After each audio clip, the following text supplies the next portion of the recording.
환경을 거스르지 않고 자연과 조화를 이루며 이 땅을 지켜온 우리의 선조들, 그리고 그 전통을 계승하고 발전시켜 나가고 있는 사람들이 있습니다. 지역의 독특한 자연과 고유한 농경 문화가 반영돼 보존하고 전승할 가치가 있다고 국가가 인정한 국가 중요 농업유산. 소중히 지켜지고 있는 우리 땅, 우리 농경 문화. 천년의 역사를 담은 농민들의 삶과 지혜가 어떻게 계승되고 있는지 그 현장으로 함께 떠나볼까요?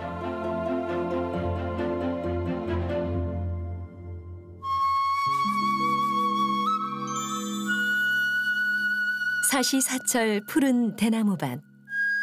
예부터 선비들의 기계를 표현한다고 해 묵죽화, 사군자 등 동양화의 주인공이 되기도 한 대나무. 전국 대나무밭의 3분의 1이 이곳 담양에 위치해 있습니다. 담양군의 354개 자연부락 중 3개의 마을을 제외한 모든 마을에 대나무가 자라고 있습니다. 담양은 연평균 기온 12도 이상이고 연평균 강우량 1000mm 이상인 대나무가 생육하기 가장 좋은 지역입니다.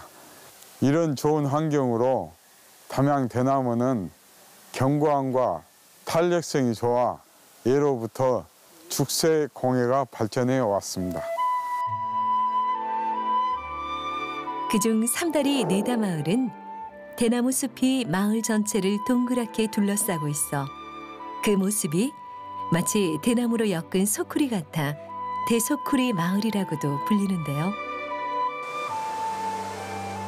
이곳에서는 대나무밭을 살아있는 금을 캐는 밭이라고 해 생금밭이라고 부릅니다.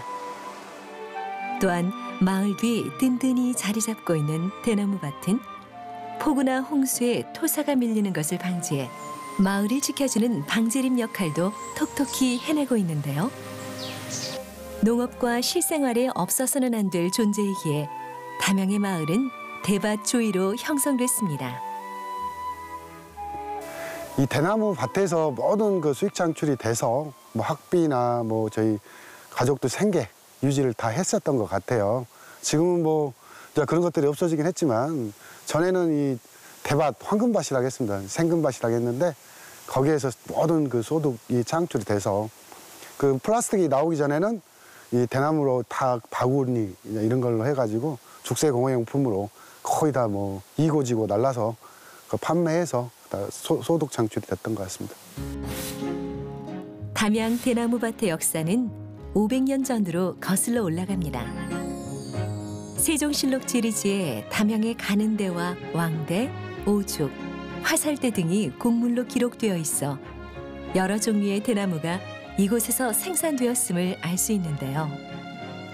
또한 17세기에는 죽순이 진상되었다며 300여 년 전부터 전국 유일의 죽물시장이 운영되어 왔습니다.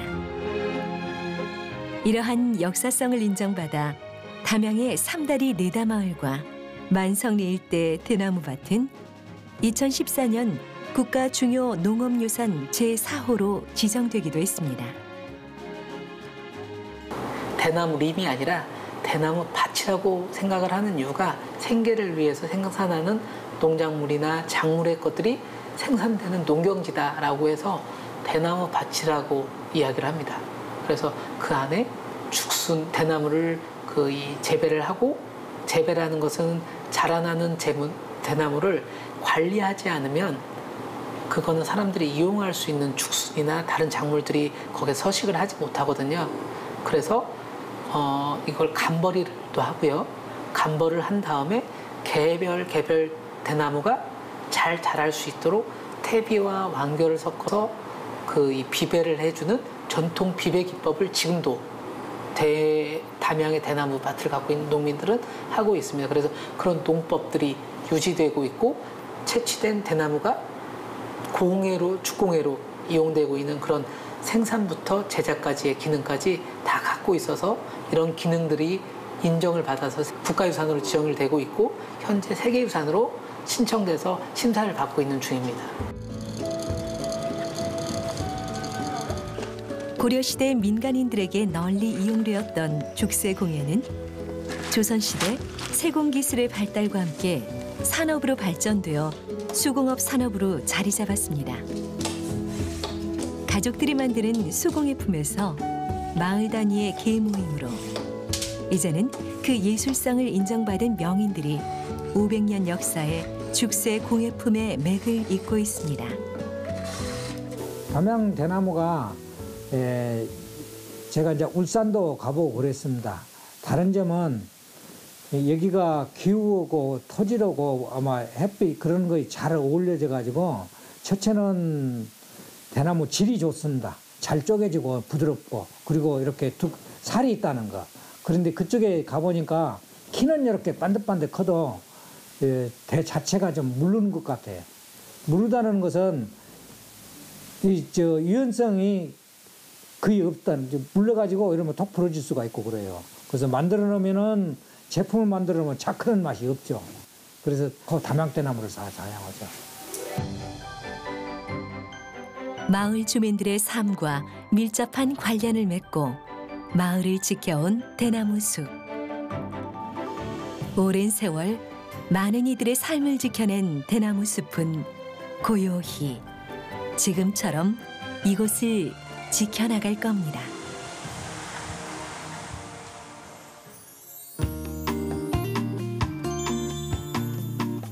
담양의 500년 역사에 생금밭이 있다면 완주에는 600년 역사의 생강밭이 있습니다. 바로 봉동생강이라 사전에 등재된 완주의 토종생강 농업인데요.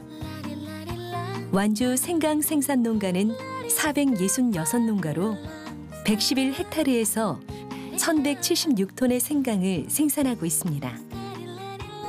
생강은 원래 원산지가 아열대 지역에서 고온 다습한 지역에서 자라던 그 자생식물이 생강이었는데, 생강이 우리나라로 넘어오면서 최적지에서 재배가 될 수밖에 없었죠. 근데 이 최적지가 저희가 생각할 때는 바로 봉동 지역이지 않은가. 왜냐하면 봉동은 위로는 봉실산하고 고산천으로 둘러싸여져 있는 지역이고, 이 고산천은 만경강의 상류 지역에 가지고 산악지대에서 내려오는 그런 많은 그 수량이 자연스럽게 범람천을 통해서 토양으로 스며드는 그런 수분이 많은 지역이 돼서 생강을 재배할 수 있는 최적지가 되지 않은가 이렇게 생각을 합니다. 생강은 고온성 작물로 주로 열대와 고온 지역에서 재배가 가능한 작물인데요. 때문에 사계절이 뚜렷한 한반도에서는 겨울 냉해 피해가 발생하기 마련입니다. 그런데 봉동생강은 시종자 생강을 지하 토굴에 저장하는 방식을 창안해 한국 토종 생강을 보존, 생강 농업의 전통을 유지하고 있습니다. 이 지금 상판돌 위로는 지금 구들이 이렇게 지나가서 그 열로 지금 현재 이곳 온도는 한 14도 전후로 아마 맞춰져 있을 것 같아요. 그 생강 지금 보관 상태도 아주 양호합니다. 그리고 전에는 그 이렇게 다 생강 뿌리나 대를 다 제거를 하고 이렇게 보관을 했습니다. 종자를 보관을 할 때 온돌 밑에 굴을 파서 종자를 보관하면 추운 겨울 동안에 그 아궁이의 그 열이 그 온도를 가면서 그 고래를 데우게 되죠. 그래서 고래를 데우게 되면 그 온도가 아열대 종자가 견딜 수 있는 그런 온도를 그 제공을 해주죠.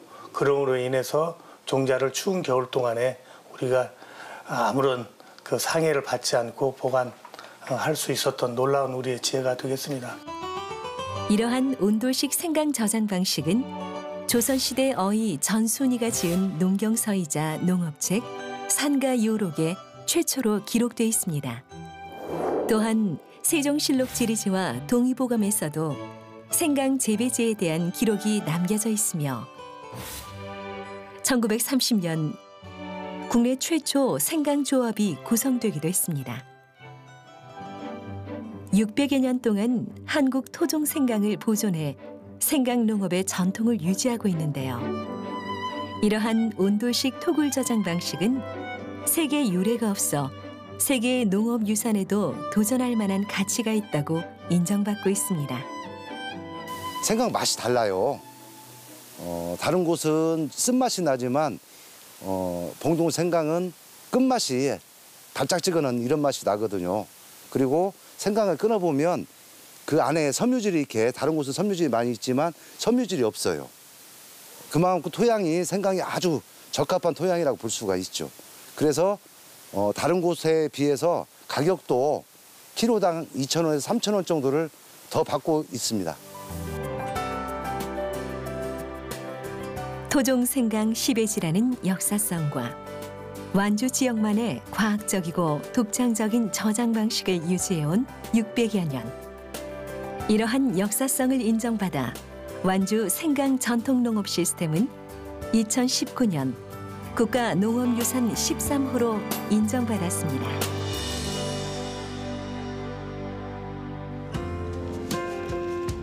이렇듯 오랜 세월 전승된 농업 지식으로 세계인의 눈길을 한 번에 사로잡은 곳도 있습니다. 바로 사시사철 녹색 물결을 자랑하는 보성의 녹차밭인데요. 미국 CNN이 세계 놀라운 풍경 30위를 선정할 정도로 아름다운 풍경을 자랑하는 보성의 녹차밭은 매년 700만 명 이상이 찾는 대한민국의 대표 관광지입니다. 보성은 이 차나무가 잘 자랄 수 있는 산성의 토양이면서 이 바위가 부스러져서 만들어진 사질토에 낙엽이 썩어서 영양분이 풍부하게 들어있는 부엽토가 아주 이상적으로 조합이 된 토심이 깊은 땅을 지니고 있어요. 그래서 보성차는 양리적인 성분이 아주 풍부한 그런 차가 생산될 수 있었던 거죠. 보성은 우리나라 최고의 녹차 생산지로 전국 재배 면적의 34%를 차지하고 있습니다. 또한 녹차로 인한 소득은 단위 면적당 쌀의 3배 이를 정도로 지역 경제에도 지대한 영향을 미치고 있습니다. 봄에서부터 여름까지는 녹차 새순이 올라오면 다 따서 녹차를 만들어야 되고요. 그 또 여름이 되면 이제 또 풀이 올라올 거 아닙니까? 풀 베서 다 깔아서 이 녹차 나무 사이에 거름을 해줘야 되고요. 그래서 이제 가을하고 이제 늦가을하고 겨울이 되면 이제 녹차 나무를 이렇게 또 다 정리하고 풀 베주고 해서 내년에 다시 녹차가 올라올 수 있도록 준비를 하는 거죠. 보성 녹차의 유래는 백제 시대로 거슬러 올라갑니다. 보성 지역은 사원을 중심으로 차 문화를 발전시켰는데요. 불교가 융성했던 고려 시대에는 다촌, 다소, 다원을 설치해 조정에 차를 공납했다고 합니다. 문헌상으로는 조선시대 세종실록 지리지 토공조를 비롯해 여러 곳에서 그 흔적을 찾을 수 있습니다. 1600여 년의 역사를 가진 보성 녹차밭. 보성의 다원들은 대부분 저수지 인근에 있어 물 공급이 원활하고 배수가 잘 돼 최적의 차 재배지로 꼽힙니다.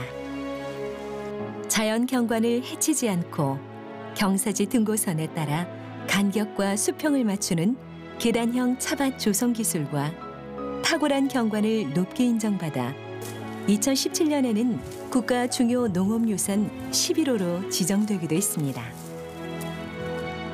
여기서 생산되는 모든 녹차를 깨끗이 해서 최고의 녹차를 만들려고 하는 게 저희들 목표예요. 그래서 이제 국가 중요 농업유산으로 이렇게 등재가 됐으니까 잘 보호를 해야 되죠. 특히 오래된 녹차 나무는 더 보호를 잘해야 안 되겠습니까? 그래서 보물처럼 딱 이렇게 잘 겨울철에 얼지 않도록 춥지 않도록 잘 보온해서 잘 키워서 앞으로 자손 만대까지 이렇게 녹차밭 좀 물려줘야 안 되겠습니까? 비탈진 산에 밭고랑처럼 줄지어 있는 계단식 차밭의 경관. 선조들의 지혜가 켜켜이 쌓인 1600여 년 전의 풍경이 전 세계인을 사로잡고 있습니다. 하늘 아래 첫 감나무.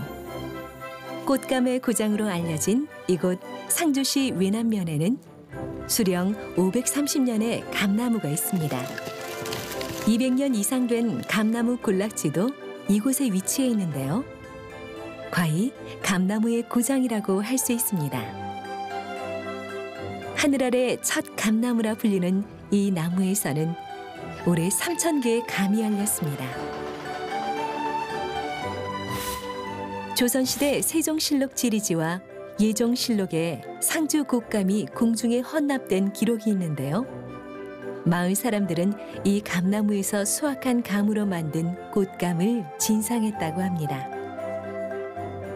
이 나무는 수령 750년에 둥시 감나무로서 옛날 임금님께 진상한 곶감이 이 나무의 곶감이라고 전해 내려오고 있습니다.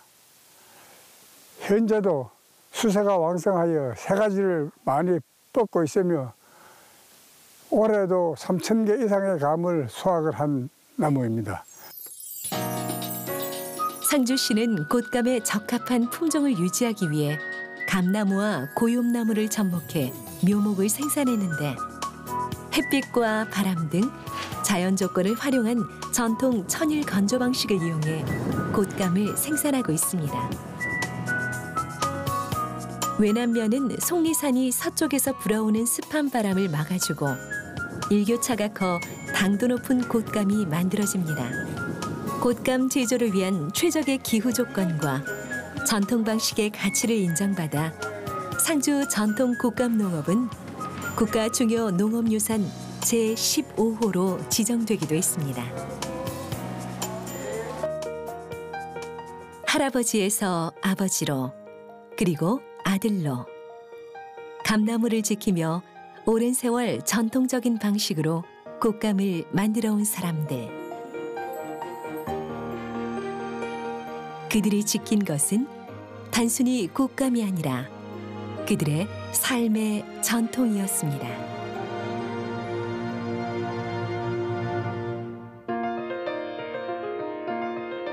하동과 보성에 녹차가 있다면 전남 장흥에는 천년의 역사를 가진 발효차가 있습니다. 고구려 옛 고분에서 출토되기도 한 떡차. 푸른색을 띠고 엽전처럼 동그랗게 생겼다고 해 청태전이라 부르는 덩어리차는 민간인들이 상비약으로 즐겨 먹던 약차입니다. 청태전은 이렇게 이른 봄에 장흥에서는 4월 한 20일경부터 찻잎을 따서 하루 정도 미조 과정을 한 다음에 그 다음에 찌는 과정을 해요. 가마솥에다 찌고 그거를 절구질을 해서 찢습니다. 그 다음 동그랗게 성형을 고조리 틀에다가 성형을 한 다음에 구멍을 뚫어서 이제 건조 과정까지 약 한 달 가까이를 건조를 시켜줘야 이 모양이나 그대로를 유지시켜서 그 다음 이제 발효실로 들어가요. 그걸 한 1년 가까이는 이상은 발효를 시켜줘야 그제서야 우리가 먹을 수가 있어요.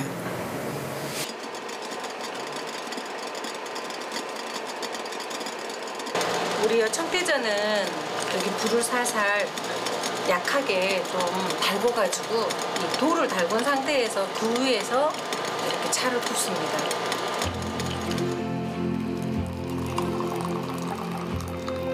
장흥은 고려시대부터 특산품으로 차를 진상했던 곳으로 전국에 설치된 다소 중 남해안에 19개가 있었는데 그중 13곳이 이곳 장흥에 있었다고 합니다.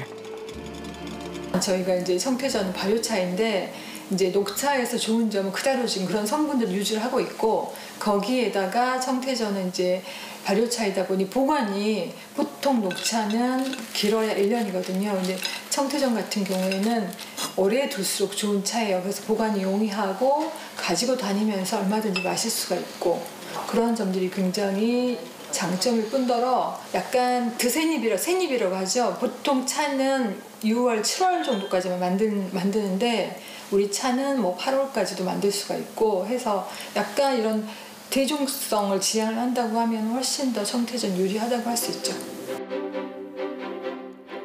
수증기로 차잎을 찌는 정도에 따라 차의 빛과 맛, 향이 달라지는 청태전. 장흥의 청태전은 삼국시대부터 지금까지 천년을 이어온 역사성과 농업기술의 우수성을 인정받아 2018년 국가 중요 농업유산 제12호로 지정됐습니다.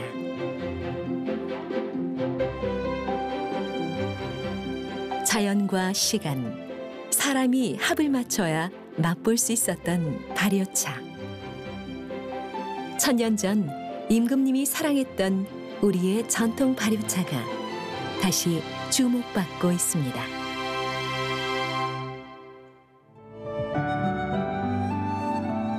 조선시대 왕의 나무라 불렸던 나무가 있습니다. 바로 위풍당당하게 하늘을 향해 뻗은 울진 금강송이 그 주인공인데요. 조선 왕실부터 봉산으로 지정돼 신비에 쌓여있던 숲. 울진 금강송 군락지. 경북 울진에는 최고의 목재로 칭송받는 금강송 1284만 그루가 군락을 이루고 있습니다. 금강은 단단하다는 뜻이에요. 원래 금강소나무가 출발지가 어디냐면 강원도 금강산에서부터 태백산맥을 따라 쭉 내려와서 우리 강원도 일대와 경북에는 이 경북 북부 지역 울진, 봉화, 영양, 청송까지가 금강소나무가 살고 있는데 금강이란 말은 단단하다는 거. 우리 다이아몬드를 커팅하는 칼이 금강석이라고 이야기하죠. 그래서 단단한 나무라는 뜻이에요. 금강송은. 금강송은 왕실을 진상하던 특산품으로 속이 누렇고 단단해 당시 황장목으로 불렸는데 궁궐을 짓고 사찰과 임금의 관을 만드는 관제로 이용되기도 했습니다. 또한 바닷물의 소금기에도 잘 버텨 임진왜란 때 거북선도 이 소나무로 만들었다고 합니다. 나무가 비면은 거죽 부분을 이제 변제라 그리고 속 부분을 이제 심제라 그러는데 이 심제 부분에 이제 속진이 많이 이제 농축돼 있어서 잘 썩지 않고 또 오래가고 뒤틀림도 적고 이래서 아주 목재로서는 최고의 이제 고급 그런 목재지요. 때문에 마을 주민들은 오래전부터 숲을 보호하고 숲이 주는 혜택을 공유하기 위해 스스로 송계라는 조직을 만들어 숲을 보호하고 있는데요. 마을 주민들은 숲에 털을 내리고 오랜 세월 금강송을 지키며 살아온 셈입니다. 동네 주민들이 뭐 산불이라든가 이런 거 이제 각 마을에 이제 할당제하고 각 마을에서 이제 2인 1조씩 이제 그 편성을 해갖고 산 정상에 가서 주로 이제 그 산불 감시를 받고 예. 요즘은 이제 어떤 게 뭐 장비라든 이게 뭐 전화기라든가 기계가 발달되다 보니까 지금은 이제 차로 이제 운행하면서 GPS가 딱 터치하고 또 다음 장소에 또 몇 시까지 들어가서 그거 또 확인하고 이래서 로테이션 돌아다니면서 매일 그래요. 동해 바닷바람을 맞고 자란 솔숲에는 많은 보물들이 숨어 있는데요. 그중 잘 알려진 것이 바로 송이버섯입니다. 울진에서는 해마다 10월 울진 금강송 송이축제를 개최하고 있습니다. 울진의 송이축제 철이 되면 수많은 사람들이 찾아 평소에는 맛보기 힘든 송이버섯을 비롯해 금강송 솔잎과 송화다식, 도토리, 산나물 등 산촌 음식을 즐깁니다.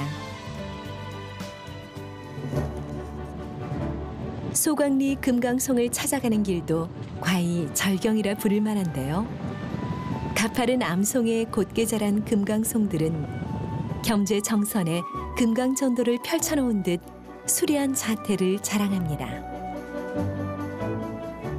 금강송 숲의 옛길은 원래 보부상들이 울진장에서 미역, 건어물, 소금, 생선, 젓갈 등을 구입하여 11영을 넘어 인근 마을인 봉화, 안동장 등에 내다 팔고 내륙지방의 생산품인 비단, 담배, 곡물 등을 사서 해안 장터에 팔았던 보부상길이었습니다. 또한 옛길은 골짜기 안에 터전을 만들었던 화전민에게 삶의 통로이기도 했습니다. 이곳 금강송 군락지에서는 종종 화전민이 살았던 흔적을 만날 수 있는데요. 자연과 함께 공존하며 살았던 그들의 숨결을 느끼며 능선에 오르다 보면 금강 소나무를 만날 수 있습니다.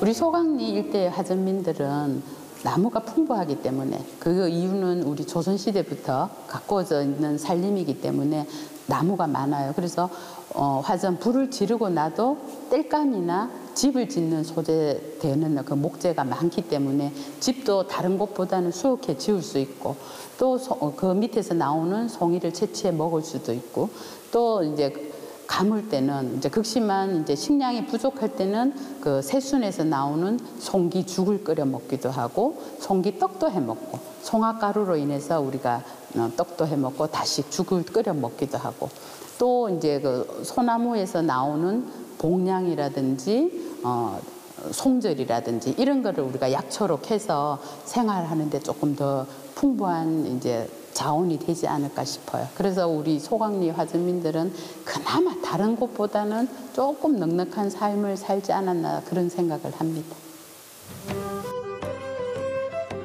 이곳에서는 멸종위기종으로 보호받는 사냥과 수달, 담비를 쉽게 만날 수 있는데요. 대한민국 최고의 생태보고의 숲인 셈입니다. 국가와 주민이 함께 갖고 온 울진 금강송은 생태적 가치와 그 역사성을 인정받아 2016년 농림축산식품부에서 지정하는 국가 중요 농업유산 제7호로 지정됐습니다. 자연을 거스르지 않고 선조들의 지혜를 이어받아 전통을 지키며 이 땅을 지켜온 사람들. 이곳에서는 숲과 더불어 살고 있는 주민들의 지혜와 숨결을 느낄 수 있습니다.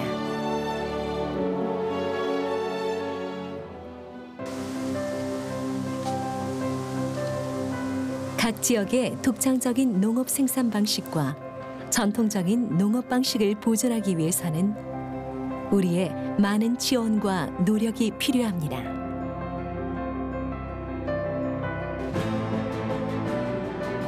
국가 중요 농업유산 지정은 선조들이 물려준 지혜를 지키고 보존하기 위한 수많은 노력 중 하나인데요. 천년의 유업을 지켜온 그들을 보며 앞으로의 천년을 그려봅니다.